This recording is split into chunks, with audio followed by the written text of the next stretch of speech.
Hello வணக்கம் friends. இது வல்லாரக்கீரைங்க. இதுதான் வல்லாரக்கீரை, ஒரிஜினல் வல்லாரக்கீரை. இப்படி தாங்க இருக்கும். நல்லா பாருங்கள், ஒரிஜினல் வல்லாரக்கீரை எப்படி இருக்குது பாருங்கள். இது வீட்டில் கொடி செடிங்க.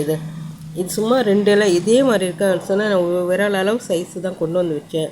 இன்றைக்கி எனக்கு தோட்டத்தில் பாருங்கள், அப்படியே அவங்க பாட்டு கொடி கொடியாக நீட்டாக போய்கிட்டே இருப்பாங்க பாருங்கள். அப்படியே கொடி கொடியாக போவாங்க அவங்க. எங்கள் வீட்டில் பின்னாடி தோட்டம் இருக்குது, செடி இருக்குது, அங்கே வச்சுருக்கேன்.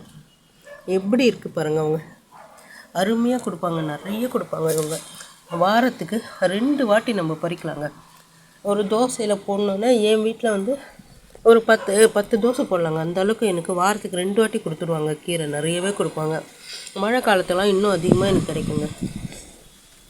இது இட்லி பொடி பண்ணுவேன். இதை நல்லா உலர்த்திட்டு இட்லி பொடியோடு மிக்ஸ் பண்ணி பண்ணுவேன் நான். எனக்கு ரொம்ப யூஸ்ஃபுல்லாக இருப்பாங்க இவங்க, ரொம்ப யூஸ்ஃபுல்லாக இருப்பாங்க. ஆனால் மார்க்கெட்டில் இது பெரிய மார்க்கெட்டில் தான் கிடைக்கும். பக்கத்தில் இருக்க சின்ன கடைகள்லாம் கிடைக்காது இது. அதனால் வீட்டில் எல்லாருமே வச்சு வளர்க்கலாங்க. பூச்சி தொந்தரவு ஒன்றுமே இல்லைங்க. மெயின்டெனன்ஸ் ஒன்றுமே இல்லை, 0 மெயின்டெனன்ஸ் 0 தான். ஆனால் நம்மளுக்கு பெனிஃபிட்டு வல்லாரக்கீரை நான் சொல்லவே வேணாம், எல்லாருக்குமே தெரியும் வல்லாரக்கீரை எந்த அளவுக்கு எஃபெக்ட்டுன்ட்டு. பாருங்கள், உங்கள் குழந்தைங்களுக்கு நீங்கள் கொடுக்கணும். தோசை மாவெல்லாம் மிக்ஸ் பண்ணி தரலாம், இட்லி பொடி பண்ணி தரலாம். அவங்களுக்கு பிடிச்ச வகையில் சட்னி ஏதாச்சும் மிக்ஸ் பண்ணி தரலாம். சட்னியில் நிறைய கொடுப்பாங்க இவங்க. கொத்து கொத்தாக வருவாங்க. கொடி செடி நீட்டாக போய்கிட்டே இருப்பாங்க. அவங்க மாடி தோட்டம் போட்டுக்காங்க. ஒரு சின்ன 2 இலை இருக்க மாதிரி வைங்களேன். இவங்கள 2 இலை கீழே வேர் இருப்பாங்க. இவங்க நிறைய வேர் இருக்கும் இவங்களுக்கு.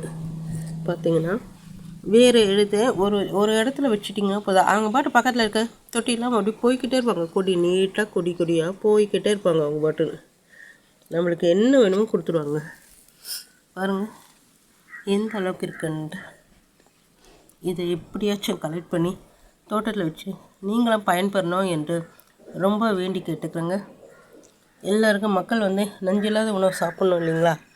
அதுவும் மெயின்டெனன்ஸ் பண்ணது கஷ்டம். அது ஒர்க்கிங் உமன்ஸுங்களாம் ரொம்ப கஷ்டம். ஆனால் அவங்க கூட இதை வச்சு வளர்க்கலாங்க. மெயின்டெனன்ஸ் ஒன்றுமே இல்லை இவங்களுக்கு, ஒன்றுமே இல்லைங்க. தண்ணி கொடுத்தா போதும், வேறு எதுவும் இவங்களுக்கு தேவையில்லை. இவங்க பாட்டு நம்மளுக்கு தேவைன்னா அதிகப்படியாக கொடுப்பாங்க. நம்ம சின்ன கேர் கொடுத்தா போதும், இவங்க ஃபுல்லாக நம்மளுக்கு நிறைய கொடுப்பாங்க. இவங்க கொட்டி கொடுப்பாங்க. இவங்க பார்த்திங்களா எவ்வளோ அருமையாக இருக்காங்க பார்த்திங்களா அவங்க. Thank you friends.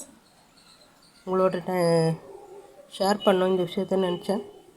Thank you friends. இதை நீங்கள் பயன்படுத்திங்கன்னா என்னை ரொம்ப சந்தோஷப்படுவேன்.